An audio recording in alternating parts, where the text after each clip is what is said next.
아니면 이것은 분노한 지구가 보내는 마지막 경고일지도 모르겠습니다. 지구의 역습이 시작됐다 싶고 19위부터 공개합니다. 마을을 습격한 모모모의 눈물. 2019년 2월 러시아의 북극 해상에 위치한 노바야 제물리아 섬의 평화롭던 한 마을에 어느 날 갑자기 이 무리들이 들이닥쳤습니다. 북극곰이?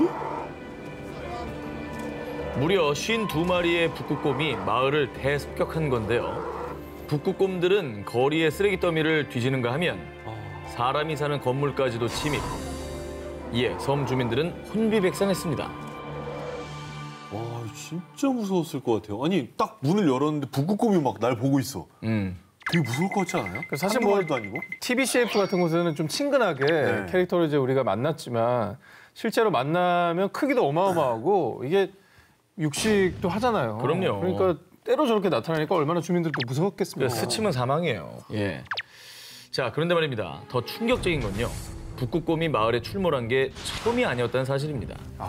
심지어 과거에는 북극곰이 사람을 공격하는 사건까지 발생했습니다. 오, 뒤에 일촉즉발이네. 저. 오. 너무 위험하죠, 그죠? 아니 근데 궁금한 게 북극곰은 원래 그 극지방 그 얼음 위에서 살지 않습니까? 근데 사람이 사는 저 먼 지역까지 출몰했다는 거 뭔가 이유가 있을 것 같다는 생각이 들어요. 네, 정말 가슴 아프게도 먹이를 찾기 위해서였다고 합니다. 배고픔에 굶주려서 사람 사는 마을까지 찾아온 것이죠. 북극곰들은 원래 해빙 위에서 먹이를 사냥하는데요. 그런데 지구온난화 때문에 북극 해빙이 녹아내리고 또 한겨울이 돼도 북극해가 얼지 않아서 사냥하기가 어려워진 겁니다. 실제로 1979년 북극의 해빙 면적은 약 645만 제곱킬로미터, 우리나라의 약 6배에 달했지만요. 2015년에는 388만 제곱킬로미터로 36년 만에 절반 가까이 줄었다고 합니다. 그리고 북극곰의 서식지 파괴 이후로는 또 다른 문제도 거론되고 있는데요. 바로 무분별한 석유 및 가스 개발 산업. 이게 또 북극곰의 서식지를 파괴하고 있다고 합니다. 러시아는 이미 2014년 북극에서 석유 채굴을 시작했고요. 2017년 미국은 알래스카의 야생동물 서식지인 북극 국립야생보호구역에서 석유 개발 허가를 발표했다고 합니다. 때문에 이제 북극곰에게 북극은 더 이상 안전한 집이 아니었던 것이죠. 그래서 삶의 터전을 잃은 북극곰이 사람들이 사는 먼 마을까지 내려와 먹이를 찾아 헤매고 있는 것입니다. 북극곰 입장에서는 오히려 사람이 어느 날 와갖고 땅 파고 집 부수고 뭐 개발한다고 그러고 있는 거죠. 그러니까 서로 똑같은 일을 한 것 같아요. 예, 어떻게 보면 우리가 먼저 침입을 한 거죠. 네. 그죠? 자, 현재 전 세계에 남아있는 북극곰은 약 2만 6천 마리로 추정이 되는데요. 캐나다의 한 대학교 생물과학 교수인 앤드류 디로처 박사는요. 100년 이내에 북극곰이 완전히 사라질 수 있다라고 전하게 됐다고 합니다. 해빙 면적이 줄면 먹이 사냥이 어려워진 북극곰이 결국은 굶어 죽을 가능성을 제기한 것이죠. 인터넷 기사에서 봤는데 북극곰이 이제 사람 영역도 침범하지만 더 비극적인 건 서로를 잡아먹기 시작했다는 기사가 있더라고요. 그러니까 이제는 정말 생존의 위기에 내몰린 게 된 거죠. 삶의 터전을 잃어가는 북극곰이 보내는 경고. 북극곰들이 흘린 눈물은 언젠가 우리의 눈물이 될 수도 있습니다. 자, 지구의 역습이 시작됐다 싶고 16위를 공개합니다. 이것을 죽음으로 내몬 풍선. 2020년 1월 1일 새해 첫 해가 떠오르자 대한민국 곳곳에서는요. 저마다의 소망을 담은 수백 개의 형형색색 풍선들이 하늘 높이 날아오르기 시작했는데요. 그런데 신년맞이 풍선 날리기 행사 소식에 국내 한 동물보호단체에서 이처럼 어리석은 행사는 다신 열리지 말아야 됩니다. 이렇게 강력하게 비난했고요. 배우 윤세아 씨 역시 본인의 SNS에 이게 얼마나 위험한 이벤트인데 라며 위험성을 지적했습니다. 맞아요. 저도 이제 심각성을 인지 못하고 있다가 저 기사를 통해서 좀 이게 무책임하게 날리는 풍선이 되게 위험할 수 있구나라는 걸 처음 한 것 같아요. 네. 자, 동물보호단체가 풍선 날리기 행사를 비난한 이유, 바로 이 사진을 보시면 아시게 될 겁니다. 뭐야? 자, 거의 다리에 걸려있네. 네, 그리고 이제 발에 묶여있기도 하죠. 그렇습니다. 새해 행사뿐만 아니라 매년 전 세계 각국에서 여러 페스티벌 이벤트로 날려보낸 풍선이 새들의 목숨을 앗아간 건데요.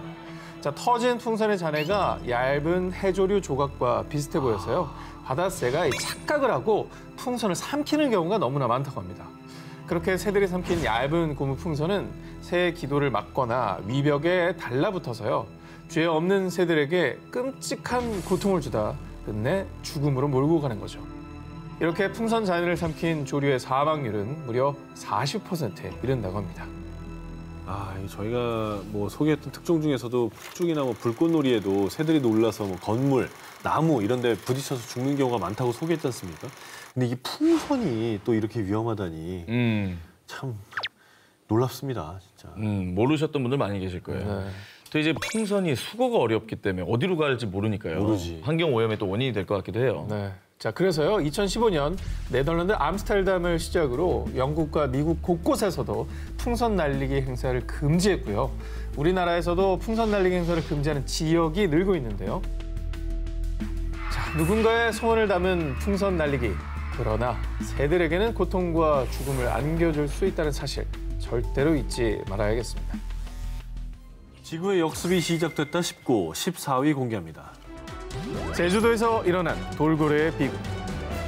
청정 지역으로 손꼽히며 수산자원의 보고로 우리 식탁을 책임진 곳 제주도 바다. 보물이죠, 보물.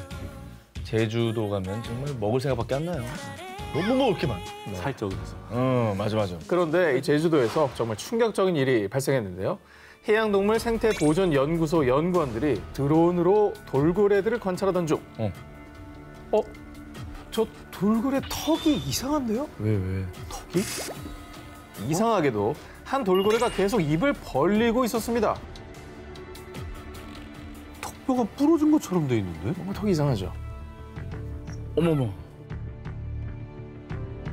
지금 턱 모양이 완전히 바뀌었는데 악성종양일 가능성이 좀 높아 보이지 않나 생각합니다.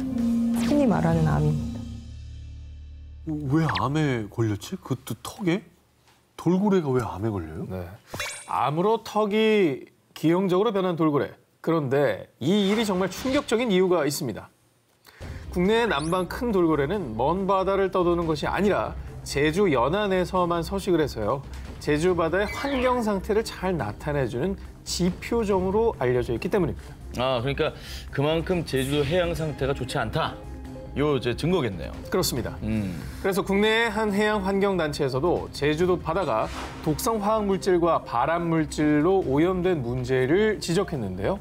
바다가 왜 오염됐겠어요? 바다가 인간들이 뭐 거기다 뭐 버리고 쓰레기? 등등 공장 폐수 뭐 이런 것들 때문에 다 오염된 거죠.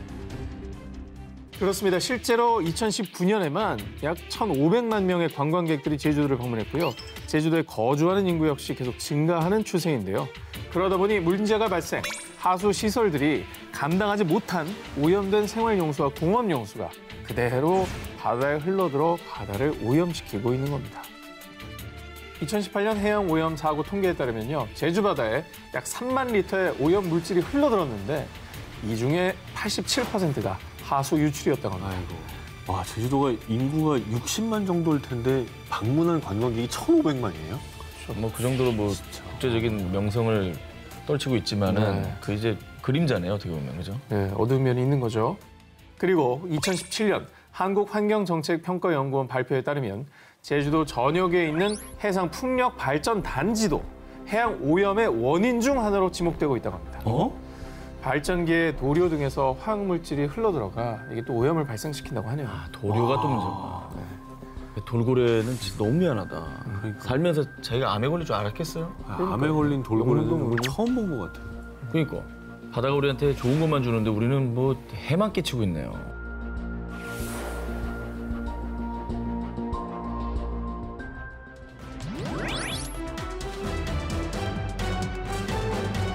(2017년 8월) 인도네시아 무장한 군인과 경찰 100명 이상이 자바섬의 중부 도시 보올라이에 집결했는데요.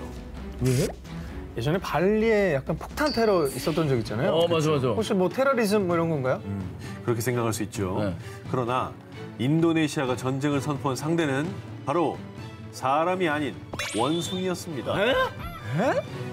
인도네시아가 원숭이와의 전쟁을 선포한 이후 약 2달 전부터 몇몇 원숭이들이 마을을 습격, 농작물뿐 아니라 사람이 사는 집까지 침입해 음식들을 마구 먹어치웠고요. 게다가 이 과정에서 원숭이가 사람들을 공격하기까지 한 겁니다. 한 80대 노인은 무려 40바늘 이상을 꿰매는 큰 부상을 입기도 했는데요. 종종 해외 뉴스 있잖아요. 그 원숭이한테 막 이렇게 공격당한 뉴스 보면은 거의 맹수예요. 근데 이것도 그러면 아까 우리 정 기자님께서 전해주신 북극곰 사태처럼 뭐 서식지의 문제인가요? 비슷합니다. 인도네시아의 국제동물구조단체에 따르면요. 원숭이들이 인간을 공격한 이유는 아이러니하게도 바로 인간 때문이었습니다. 인간들이 개발이라는 명목하에 인도네시아의 원숭이가 살던 서식지를 파괴했고 그로 인해서 터전을 잃고 먹이가 부족해지자 인간이 사는 마을까지 내려왔고 그 과정에서 분풀이를 하듯 인간들을 공격한 겁니다. 야, 알고 공격하는 것처럼 느껴지네요. 그죠? 결국 부메랑처럼 우리가 파괴한 자연 때문에 우리가 다시 공격을 받은 거네요. 살던 데가 없어지니까 쟤네들도 어디 가겠어요. 절박한 거죠. 그런데 이게 그냥 해프닝으로 끝날 일이 아니라 정말 끔찍한 일이 많았습니다. 2014년 우간다 산림지대에 위치한 카마자카 마을에서는요. 인간들에 의해 서식지를 잃은 침팬치가 마을에 내려와서 2살짜리 아이를 납치, 또 침팬치가 아이를 살해한 뒤 도망치는 충격적인 사건까지 있었다고 하고요. 그러니까 머리가 좋으니까 힘없는 아이부터 공격을 한 거예요. 그렇죠? 대화도 안 통하고. 무기력한 상대부터 공격을 당한 거죠. 인간과 원숭이와의 전쟁으로까지 문제화되는 게 한 마리의 원숭이가 공격을 받으면 그 원숭이가 여러 원숭이를 데리고 보복을 하러 온답니다. 즉 날이 갈수록 생존을 위협받은 원숭이들의 분노는 커지고 인간과의 갈등이 계속 더 진화하고 있는 것이죠. 무섭네요. 비록 늦었지만 뭐 동물과 인간이 함께 공존하는 방법을 찾아야 되지 않을까요? 이렇게 계속 아이들이 다치고 사람이 죽어나가니까요. 그래서 어떤 방법들을 좀 생각해 볼 수 있을까요? 비슷한 서식지를 찾아서 그쪽에 이제 좀 이렇게 방사하는 방법?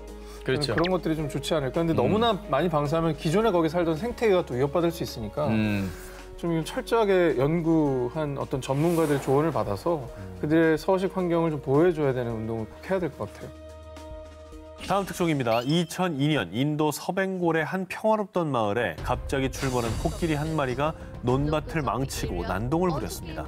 그래서 결국 주민이 쏜 총에 맞아 사살되는 사건이 발생했는데요. 아이고. 그런데 코끼리를 부검하는 과정에서 드러난 더 충격적인 사실. 왜? 코끼리의 위장 속에서 무려 17명의 인간 DNA가 검출된 겁니다. 잡아본 거예요?